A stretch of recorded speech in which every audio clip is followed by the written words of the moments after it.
Hello, this is Zhang from Group New B.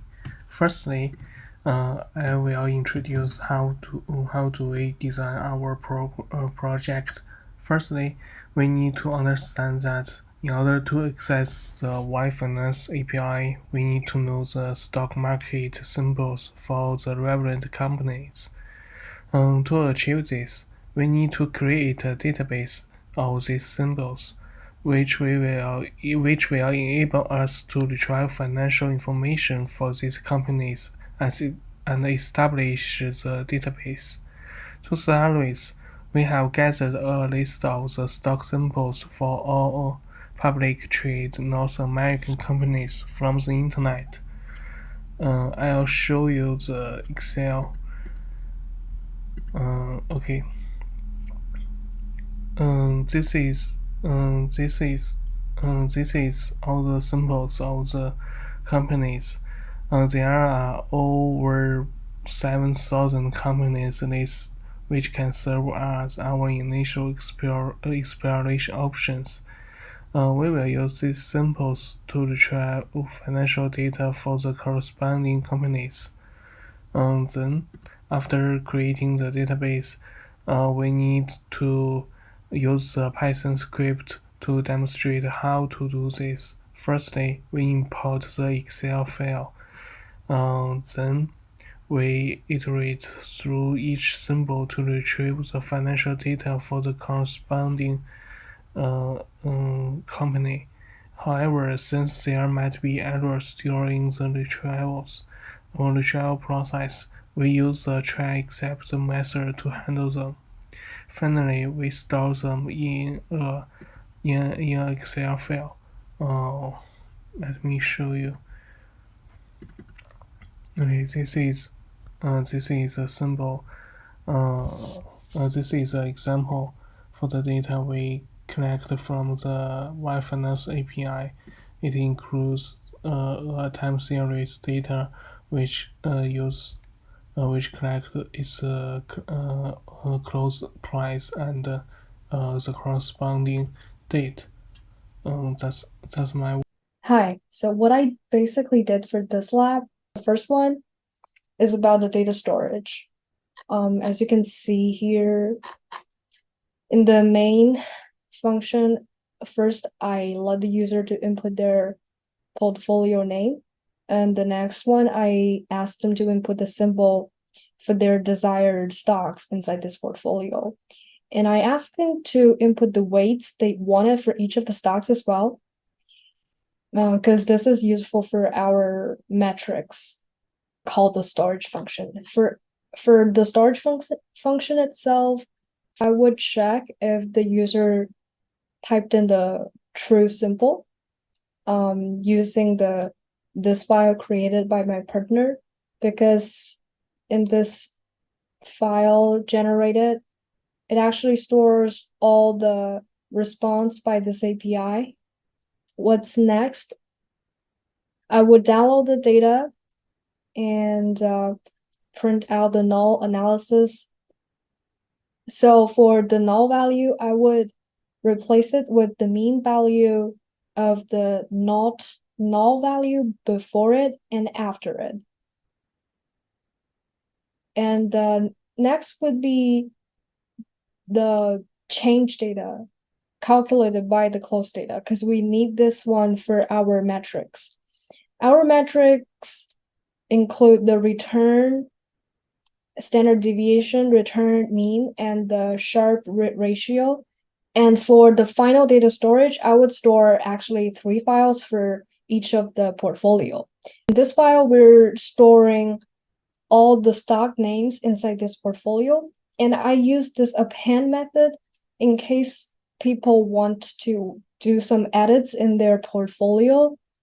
And the creating timestamp wasn't changed. Next one is the close data to SQL.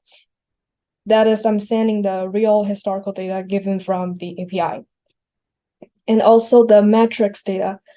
And the second part would be the portfolio management. What I did is actually creating a loop And if like inside this loop, I would first ask them to input the operation, get chosen from adding, deleting, and displaying. For displaying at first, I would go to the root of my database because I need the metadata information from this table.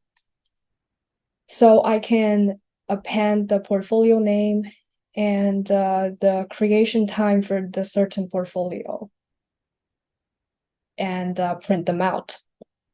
I would ask the user if they want to explore a certain portfolio, so they can add in the portfolio name. So I would execute this query to get all of the stock name inside. So the current stocks inside this portfolio would be displayed. And then if the user choose to add something, they can input the symbol of stock and to rearrange the weight for this portfolio. And I would call the function from this data storage file. If the user choose to delete it, then I would remove the stock name from this list containing all of the stock name inside the current table, and I will call the storage function again. This won't affect the creation time for the certain portfolio, as the log file has the function to be appending. First, I want to show you what's inside my database right now. Go databases. And we can get the metadata from this information schema database. Let's go to Yahoo Finance.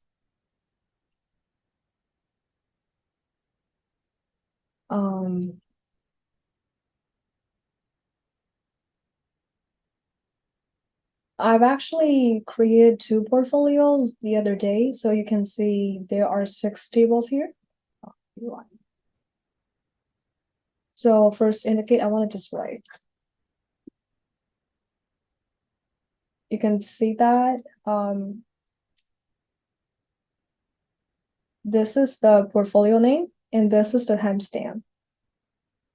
And enter the name of the portfolio. I would choose portfolio 1. Current stocks inside this portfolio would be this. And if I want to continue, I would choose Y. This time I want to add something. Also like portfolio 1. If I want to add, for example, MSFT, they want me to rearrange the weight, for example, like, okay. Then everything is functioning underneath the hood. We just need to wait for it to get all the data. Yeah, so this time there are 4 stocks inside this portfolio 1, and here are the metrics. Let me check this first.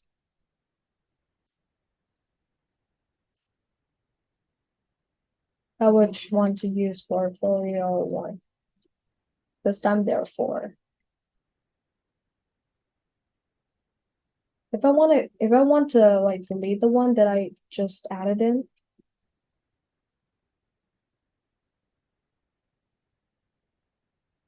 I would use, of course, I need to rearrange.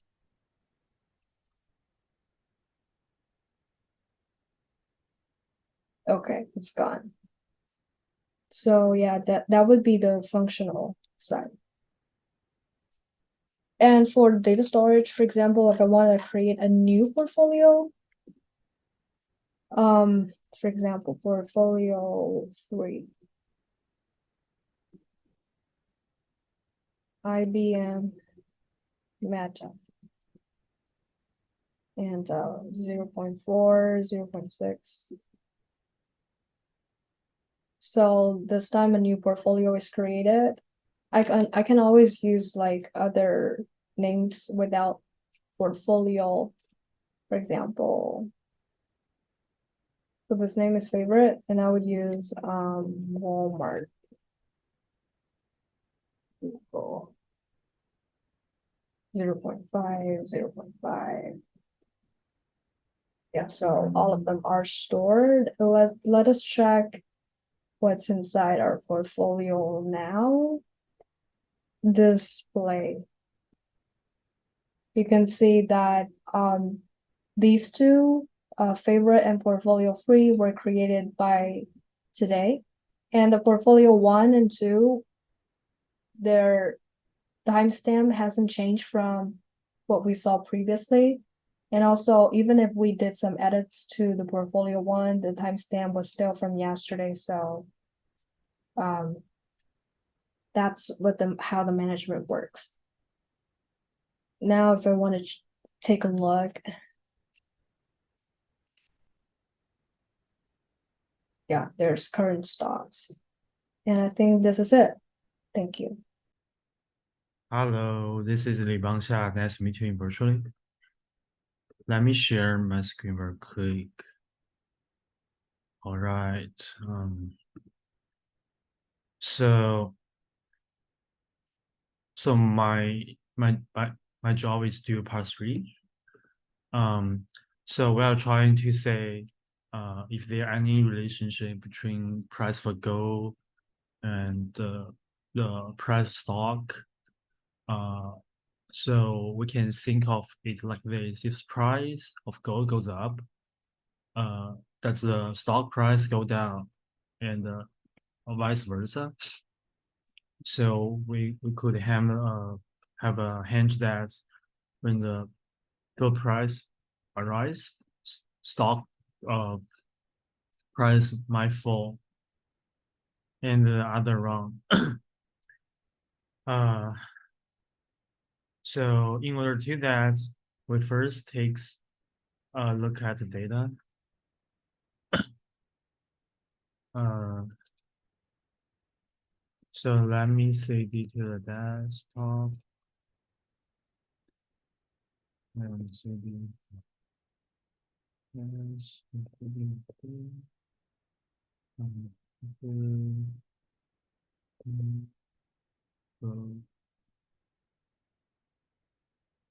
so first we fetch the data from Yahoo Finance, then we build column called recent change, which represents uh that's uh when price which represents that we can see the price goes down or down. Last we store data as a CSV file. Uh, uh, Next step is organize data for further use. We load it into a data frame. Then we use P1 MySQL to connection to our MySQL database. This is where it gets a bind technique, but stay with me. Then we create a new table in our database. Then we process data and insert into the database. So that's all. Let me run this code real quick. Oh, yeah. 3, let's do Python 3, MySQL, API.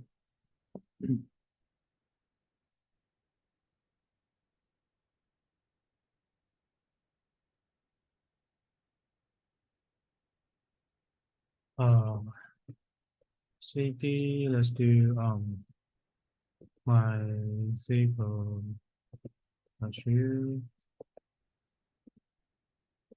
there should be. Oh, wait a second. We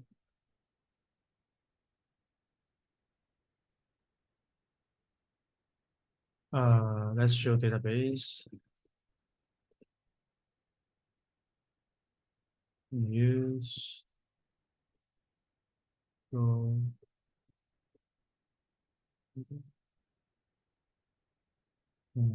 go table.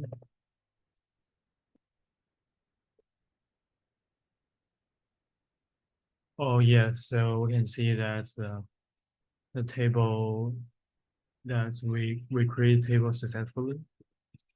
Let's do a simple simple language. Oh shit. Um,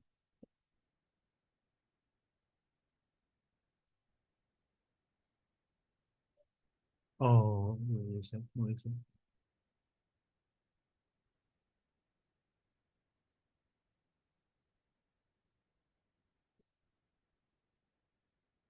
So we can see that in the past 2 years, day by day, database. So the first column is date, the second column is cost price, and the third column is percent change. Yeah, thank you for watching. That's all.